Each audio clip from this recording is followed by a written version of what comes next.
그동안 얼굴 없는 AI 여성 성우 목소리로 정보를 전달하여 오다가 오늘 육성으로 직접 인사드리게 되었습니다. 반갑습니다. 유보라탑 부동산 윤익기 대표입니다.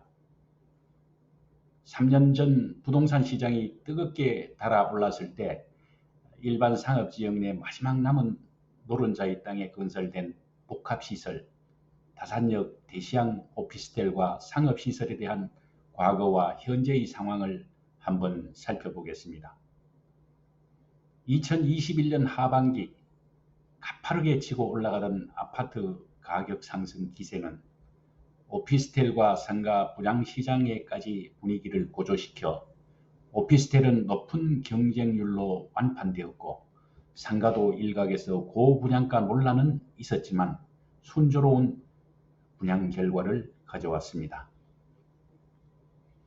대지 2541평 규모의 지하 5층, 지상 15층으로 설계된 본 건축물은 지상 1층에서 4층까지는 상가 223실, 5층에서 15층까지는 오피스텔 531실로 구성되어 있습니다. 오피스텔의 경우 36 타입에서 84 타입에 이르기까지 다양한 평형으로 설계되어 소비자의 선택의 폭이 넓은 특징을 가지고 있는 데다가 신뢰도 높은 일군 업체 태형건설이 시공함으로써 입지 여건의 우수성과 맞물려 높은 선호도를 보인 것으로 기억합니다. 자체 규모 면에서도 경쟁력을 갖추고 있지만 상업지역 내에 소재하면서 다산역과 300m 거리에 위치하고 있고 공원을 끼고 있는 환경이 상당한 매력을 유발하였다고 생각합니다. 아파트와 오피스텔, 상가주택이 사방을 둘러싸고 있는 그야말로 항아리 상권입니다. 유동인구가 밀집하는 곳이라 입지 여건 측면에서 보면 아주 우수한 환경이라고 말할 수 있습니다. 하지만 금년 4월부터 입주가 시작되었고 상가는 6월 말까지, 오피스텔은 7월 말까지 잔금을 납부해야 하는데 현재 금융, 시장 수요 등 전반적인 경제 여건이 당초 기대 수준을 크게 벗어나 녹록하지 않은 상황입니다. 1층 상가의 경우 임차인을 구하는 안내 현수막이 다수 걸려 있는 것을 쉽게 목격할 수 있으며 파격적인 가격의 급매물건도 발생하는 등 예상치 못한 상황이 연출되고 있습니다.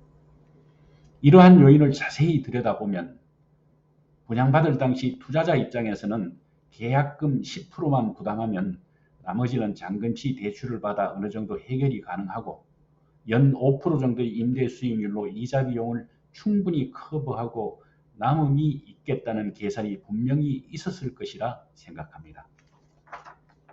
그러나 수년간의 코로나 팬데믹 과정을 거치면서 비대면 시장이 크게 성장하는 예상치 못한 구조적인 시장 변화가 있었습니다. 금리와 인건비가 상승하고 매출액이 감소하는 이중고가 장기화되면서 일부 자영업자 및 소상공인의 경제적 어려움은 한계에 다다르게 되었습니다. 폐업이 속출하고 창업 인구가 둔화된 가운데 상가 임차 수요가 감소한 것이 근본적인 요인으로 판단됩니다. 2023년 1월 이후 약 1년 반이 지났습니다만 한국은행 기준금리는 여전히 3.5%포인트의 장기간 동결 상태로 있습니다. 아시다시피 상가 투자의 대부분은 레버리지 효과를 가져오는 금융 활용이 전제되고 있습니다만 고금리 상태가 지속되고 있는 가운데 임대료는 공급 과잉과 수요 감소가 겹쳐 과거 대비 큰 폭으로 하락 추세를 나타냄으로써 임대인들의 고민은 더욱 깊어지는 것 같습니다. 그렇다고 당장 낮은 수준의 임대 조건을 맞추기도 쉽지 않은 것이 향후 시장이 회복될 경우 적정 수준의 임대료를 받아야 하나 현실적으로 상가 임대차 보호법상 연 5% 임대료 인상 제한에 묶여 있고 또 임차인이 계속 사업 영위를 원한다면 10년간 연장을 보장해야 하는 법적 딜레마에 빠지게 됨으로써 당분간 공실이 발생할지언정 지나치게 불리한 임대 조건으로 계약하는 것을 피하고 싶은 것이 최근 임대인들의 일반적인 생각으로 보여집니다. 사실 공실이 장기화될 경우 대출을 수반한 금융 비용도 부담이지만 수입 없이 계속 발생되는 관리비 부담도 고려하지 않을 수 없습니다. 정부는 신도시를 조성하면서 배드타운으로 전락하는 폐해를 방지하고 도시 기능을 보완하기 위해서 지구 단위별로 자족시설인 대규모 지식산업센터를 여러 곳에 건설하였습니다. 다산 신도시도 지식산업센터가 이미 2, 3년 전에 몇 군데 오픈한 상태이지만 아직까지 공실로 남아있는 물건이 상당수 있습니다. 물론 위치에 따라 다소간의 차이는 있습니다만 임대인 입장에서는 관리비 자체도 부담으로 작용하고 있는 것이 현실입니다. 결국 신도시가 조성되면서 당초 예상했던 자영업자 및 소상공인의 임차 수요가 여러 가지 경제적 환경 변수로 당초 기대 수준에 미치지 못하고 있다는 것이 오늘의 현실입니다. 그러면 다시 돌아와서 다산의 대표 시그니처몰, 다산 파크 에비뉴의 특징과 현상, 다산 신도시 중심 상권에 자리 잡고 있는 업무시설과 판매시설이 결합된 대표적인 경쟁상권 관계에 있는 다산 해리움 그랑비스타를 비교하면서 설명드리겠습니다.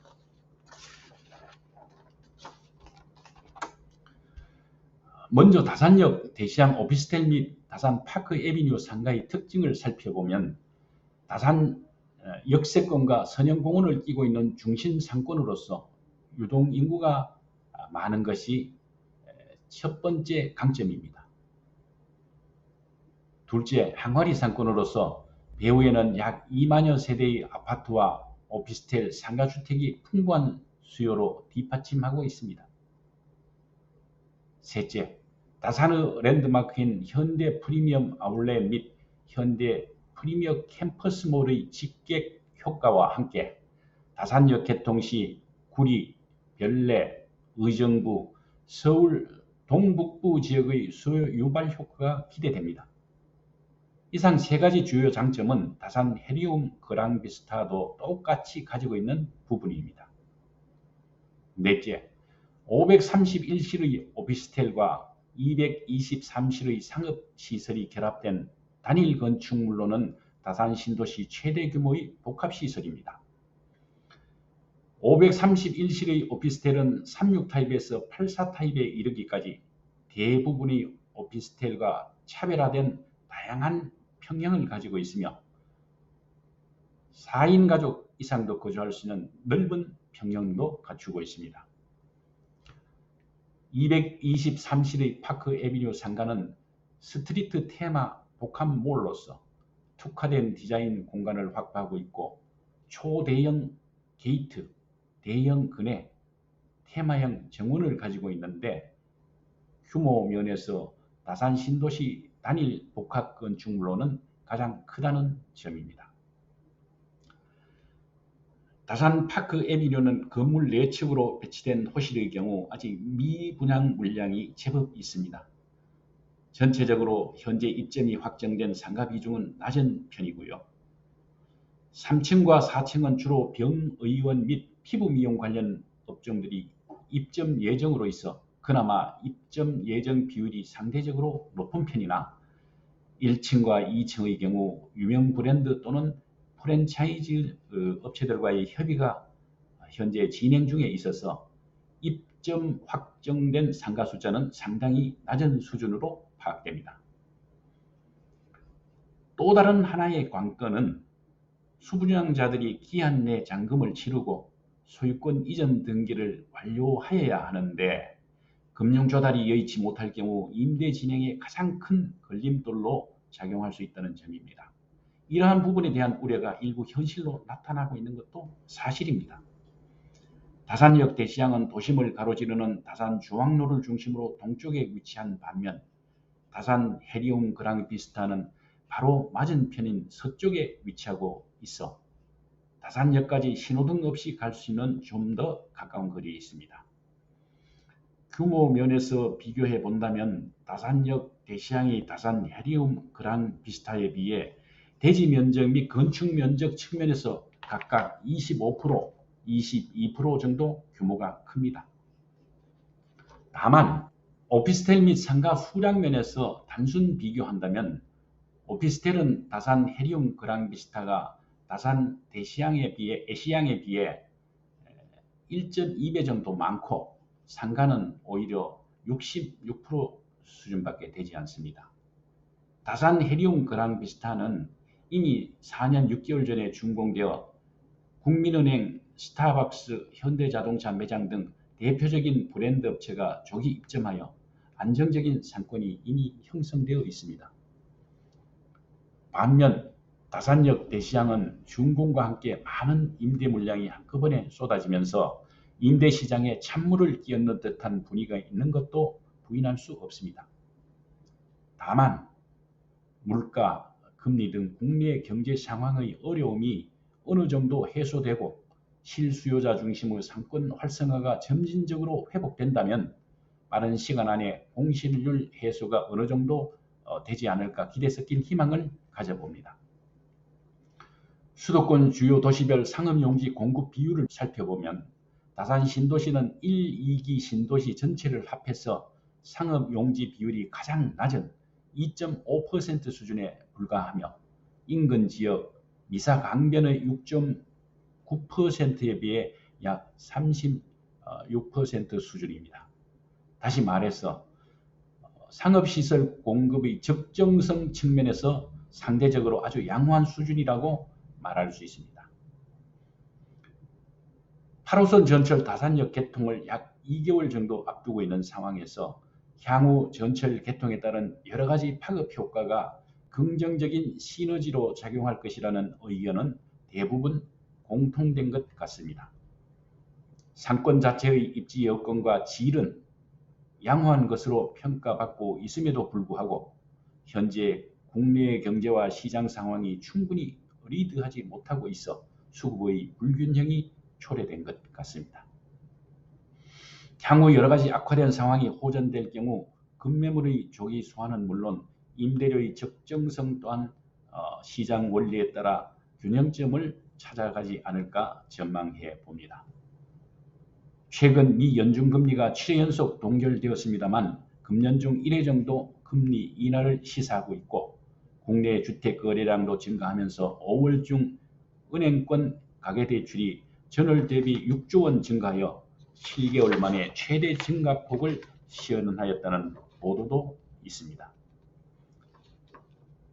끝으로 아주 소소한 정보이지만 수집해서 가공하고 전달하는 사람으로서 가장 큰 보람을 느끼는 것은 시청자분들께서 응답하는 구독과 좋아요가 아닐까 생각합니다. 다음에 다시 인사드릴 때까지 건강하시고 행복한 시간 되길 바랍니다. 감사합니다.